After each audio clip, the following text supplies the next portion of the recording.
कन्हैया बोले कि पहले गोवर्धन महाराज को स्नान कराइए। अब महाराज गोवर्धन महाराज को स्नान, जिनकी 21 किलोमीटर की परिक्रमा है, उनको स्नान कराइए। ब्रजवासी बेचारे गए और यमुना से जल लेकर आने लगे और जल अर्पित करने लगे। सुबह से शाम हो गई, लेकिन गोवर्धन महाराज का नख भी गीला नहीं हुआ। गोवर्धन महाराज का नख भी गीला नहीं हुआ महाराज। तो ब्रजवासी कन्हैया से बोले कन्हैया भैया अब हमारा सामर्थ्य नहीं है, सुबह से शाम हो गई जल लाते लाते, लेकिन तेरे गोवर्धन महाराज का नख भी गीला नहीं हुआ। तो कन्हैया बोले आप चाहते क्या हो?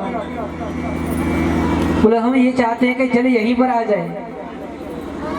तो मेरी कन्हैया ने कहा कि अपने नेत्रों को बंद करो। सभी ने नेत्र बंद कर लिए और मेरे कन्हैया ने मन से गंगा को प्रकट कर दिया। बोली मानसी गंगा महारानी की। जब गोवर्धन नाथ का दर्शन करने जाते हैं तो वहां मानसी गंगा महारानी का दर्शन भी होता है। सांडिल्य मुनि षोडशोपचार विधि से गोवर्धन महाराज का पूजन कर रहे हैं। उन्होंने कहा पूजन कर रहे हैं, बैठ जाओ,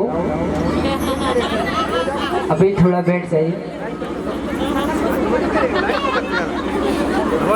सांडिल्य मुनि षोडशोपचार विधि से पूजन करने लगे। शांत हो जाइए, हल्ला मत मचाइए, यहाँ कथा सुनने आते, प्रेम से बैठिए।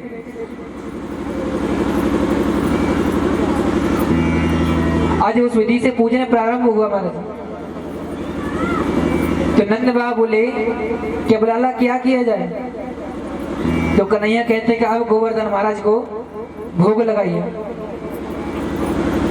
अब जैसे ही सभी ने भोग लगाना प्रारंभ किया तो मेरे कन्हैया एक रूप से गोवर्धन महाराज के ऊपर प्रकट हो गए।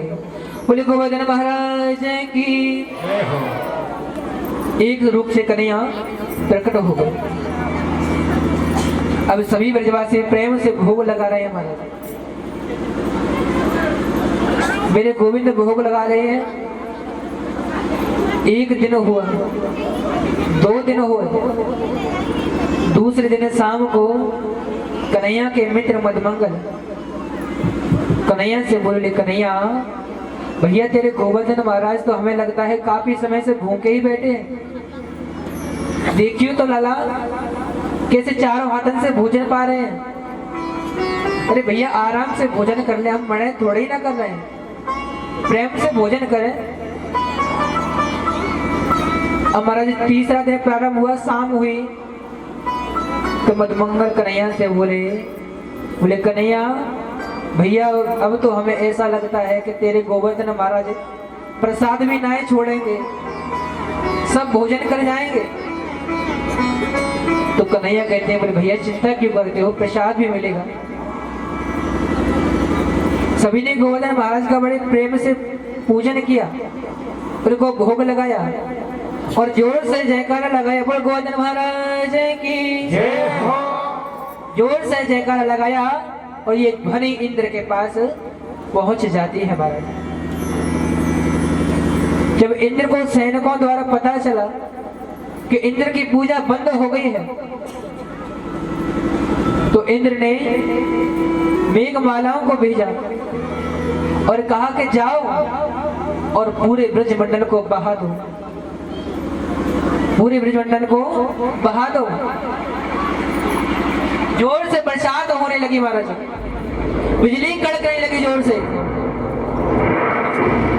1 मिनट अब पूरा ब्रजमंडल जल से भरने लगा। सभी ब्रजवासी महाराज भयभीत हो गए और कन्हैया के पास आए। बोले कन्हैया हमारी रक्षा करो, भैया हमारे प्राणों की रक्षा करो कन्हैया। तो मेरे गोविंद सभी को लेकर गोवर्धन महाराज के पास जाते हैं और गोवर्धन महाराज के सामने हाथ जोड़कर खड़े हो जाते हैं और उनसे प्रार्थना करते हैं। और मेरे गोविंद इतनी उंगली पर गिरिराज महाराज को धारण कर लेते हैं। सभी प्रेम से गाते हैं कि गिरिराज धरण में तेरी शरण गिरिराज धरण में तेरी शरण गिरिराज धरण में तेरी शरण गिरिराज धरण में तेरी शरण गिरिराज धरण में तेरी शरण हो तेरी शरण प्रभु तेरी शरण हो तेरी शरण प्रभु तेरी शरण गिरिराज धरण प्रभु तेरी शरण गिरिराज धरण प्रभु तेरी शरण गिरिराज धरण प्रभु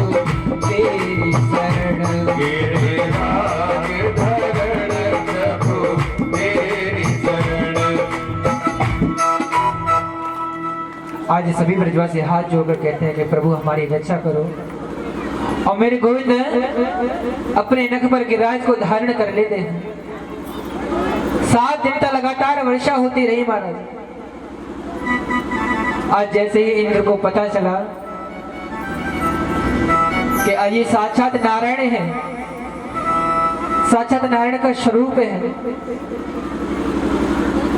तो इंद्र महाराज आते हैं।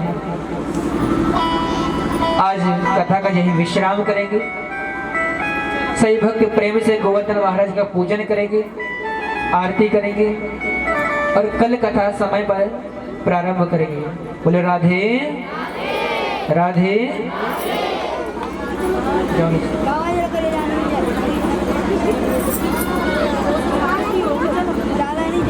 और जो मुख्य अतिथि मेरी आवाज को सुन रहे हैं तो उनसे निवेदन है कि गोवर्धन पूजन के लिए जल्दी से जल्दी आ जाएं, क्योंकि बाकी भी भक्त यहाँ विराजमान हैं। सभी पूजन करने के बाद उपरांत ही प्रसाद लेकर के घर जाएंगे। जो मुख्य अतिथि हैं, जो पूजन करा रहे हैं, हवन में बैठ रहे हैं, उनसे निवेदन है कि वो अतिशीघ्र आ जाए।